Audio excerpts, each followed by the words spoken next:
अस्सलाम वालेकुम नाजरीन, मैं हूँ सिकंदर अली। मैं आपको प्रॉपर्टी के हवाले से कराची में स्कीम 33 की प्रॉपर्टी के हवाले से सबसे बड़ी खबर दे रहा हूँ। स्कीम 33 में सबसे बड़ी खबर है कराची के हवाले से, वह मैं आपको बताना चाहता हूँ। अदालत में जो केस चला है स्कीम 33 के हवाले से, बहुत ही बड़ी खबर है। अदालत ने बहुत ही बड़े रिमार्क्स दिए हैं।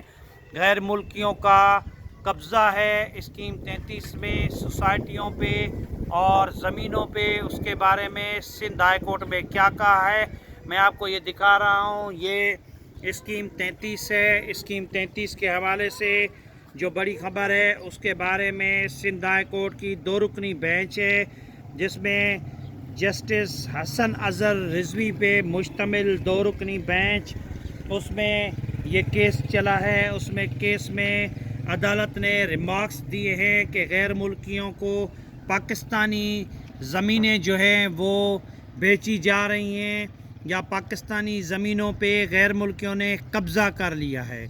पाकिस्तानी ज़मीनों पे गैर मुल्कियों ने कब्ज़ा कर लिया है। इसके बारे में सिंध हाई कोर्ट में बहुत ही बड़ा फ़ैसला आया है। सिंध हाई कोर्ट ने कहा है कि 45 रोज़ में ये इराज़ी जो है खाली की जाए। अदालत ने डिप्टी कमिश्नर शर्की को हिदायत जारी की हैं कि वो रेंजर्स और पुलिस को साथ लेकर ये ज़मीनें जो है खाली कराएं। अदालत ने ये भी कहा है कि ये नो गो एरिया बने हुए हैं। अदालत ने डिप्टी कमिश्नर शर्की की पेशरफ जो रिपोर्ट थी वो भी मुस्तरद कर दी है। जस्टिस हसन अज़हर रिजवी ने ये कहा है कि ये इलाका गैर बना हुआ है। इसमें जो है तमाम ज़मीनों पर गैर मुल्कियों ने कब्ज़े कर लिए हैं, वहाँ पे कोई जा भी नहीं सकता। अदालत ने डिप्टी कमिश्नर शर्की को ये भी कहा है कि जहाँ जुर्म होते हैं वो मुजरिम भी यहाँ छुपे हुए होते हैं और उन मुजरमों को भी कोई कुछ नहीं कर सकता। डिप्टी कमिश्नर शर्की ने अदालत को ये भी बताया कि इनके ख़िलाफ़ कार्रवाई करने के लिए रेंजर्स और पुलिस की मदद दरकार है, जिस पे जो है अदालत ने डिप्टी कमिश्नर शर्की को कहा कि आपको पुलिस और रेंजर्स भी दी जाती है। सिंध हाई कोर्ट ने डिप्टी कमिश्नर शर्की को कहा कि आप ऑपरेशन करने गए तो कितने लोगों ने आपको टेलीफोन किए, कितनी सिफारिशें हुई, उसके बारे में भी आप बताएं।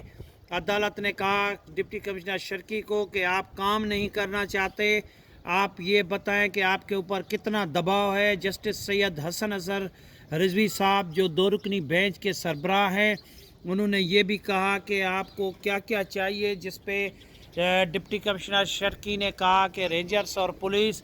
अदालत ने ये कहा कि रेंजर्स और पुलिस जो है वो आपको दी जाती है और हमें 45 दिन में ये चाहिए कि जिन सोसाइटियों पे कब्ज़े हैं उनको खाली करा के हमें रिपोर्ट चाहिए।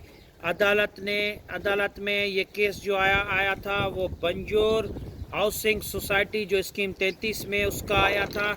इस पे सिंध हाई कोर्ट ने बहुत ही बड़ा फ़ैसला दिया है। यह हम आपको सोसाइटियाँ दिखा रहे हैं स्कीम 33 की। तो सिंध हाई कोर्ट का बहुत ही बड़ा फ़ैसला ये आ चुका है। अब देखना ये है कि डिप्टी कमिश्नर शर्की पुलिस और रेंजर्स को लेकर इस सोसाइटियों को खाली करा सकता है कि नहीं करा सकता, और ये देखना है कि सिंध हाई कोर्ट जो है उसके अहकामात पे अमल दरामद होता है कि नहीं होता है। इसके बारे में हम आपको आगे बताएंगे। इस वक्त जो है हम आपको ये दिखा रहे हैं कि सिंध हाई कोर्ट का ये बड़ा फ़ैसला आया है, और आगे जो है आप इस चैनल को सब्सक्राइब करें, लाइक करें, ताकि आपको प्रॉपर्टी के हवाले से ज़्यादा से ज़्यादा मालूमात हो सके। आपका शुक्रिया।